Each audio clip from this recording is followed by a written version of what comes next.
गुरुदेव, चूंकि आज बात हम दुर्घटनाओं की कर रहे हैं, तो दुर्घटना तो कभी भी हो सकती है, किसी के साथ भी हो सकती है।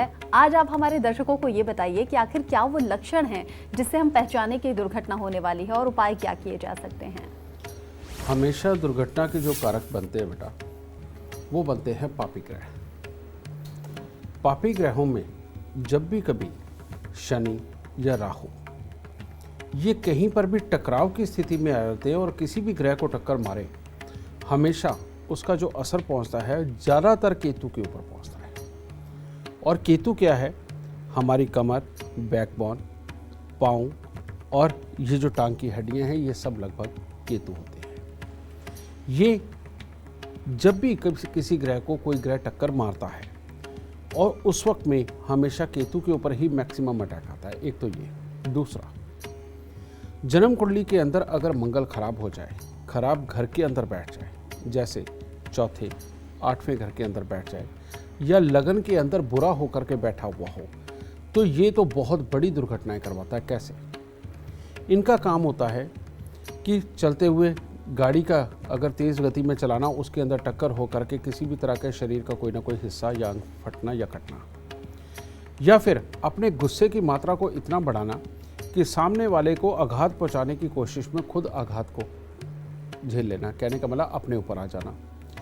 ये मंगल, शनि और राहु, ये तीनों ही अगर किसी तरह से किसी वर्षफल के अंदर इकट्ठे हो गए और दृष्टि मिलान पे आ गए, तो वहाँ पर दुर्घटना होनी लगभग तय होती है। फिर एक और योग होता है। वो योग होता है कि अगर जन्म कुंडली के अंदर राशि के हिसाब से, दृष्टि के हिसाब से या इकट्ठे बैठने के आधार पर मंगल शनि अगर इकट्ठे हो गए, तो ये इंसान को मृत्यु तुल्य कष्ट देते हैं।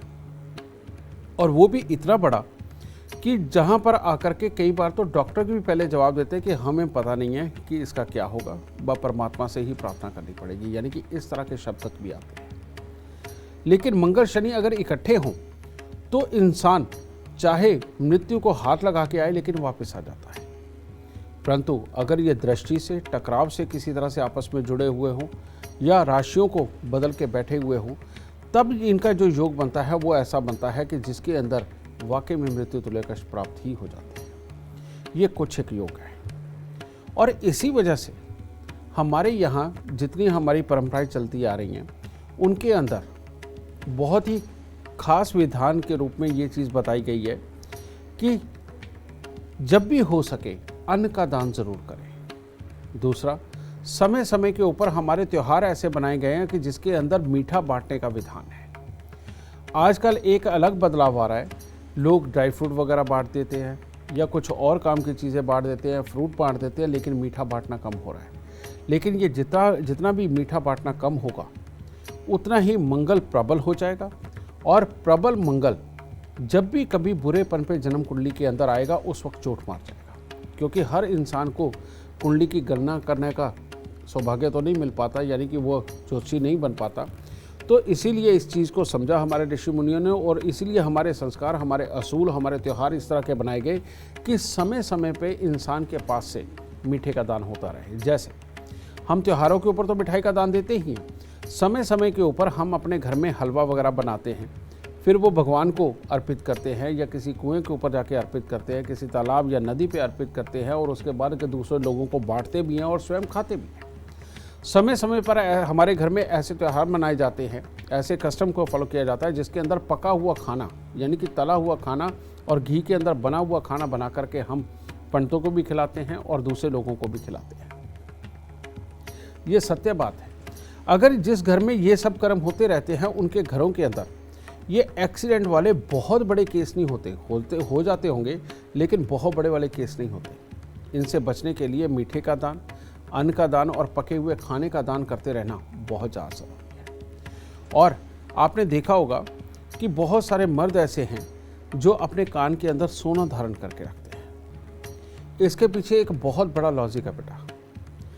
जिस भी इंसान का आए दिन एक्सीडेंट होता हो, बार बार चोट लग जाती हो, बार बार गिर जाता हो, अगर उसका आप कान छिदवा के उसके अंदर अगर सोना धारण कर देंगे, तो कम से कम बार बार हड्डी टूटने वाला जो संयोग है वो खत्म हो जाता है। क्योंकि यहाँ पर सोना धारण करने से बृहस्पति और केतु दोनों का मेल होता है, और जब भी जन्म कुंडली के अंदर बृहस्पति और केतु का मेल हो जाए, इंसान बहुत सारी मुसीबतों से और आकस्मिक दुर्घटनाओं से, जिनमें कि हड्डियाँ टूट जाती हैं, इनसे बचा रहता है।